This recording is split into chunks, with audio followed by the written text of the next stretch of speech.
Problemi me informalitetin është se krijon një konkurrencë jo drejt mes bizneseve. Kjo është pasojë dëmi i parë. Pastaj dëmi tjetër është edhe i ulë të hyrat buxhetore përmes të cilave mund të krijon investime të cilat të rritin mirëqenien e qytetarëve apo përmirësojnë kushtet e biznesit në përgjithësi.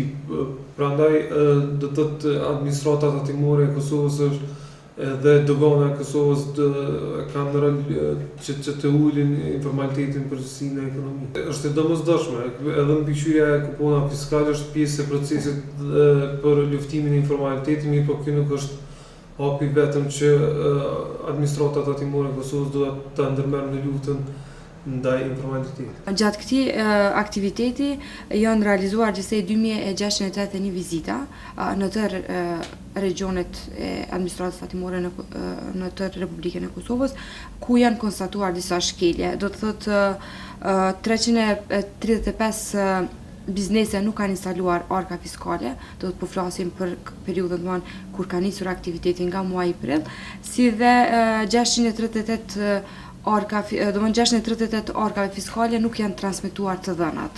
Çka do të thotë se arkat kanë funksionuar, mirë po të dhënat nuk janë pasqyruar. Si dhe janë konfiskuar gjithsej 143 printer jo fiskal.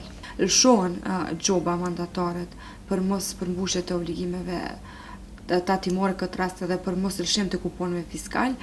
Kemi lëshuar gjobat për mos lëshim të kuponëve fiskal sillen nga 150 deri në 1000 euro.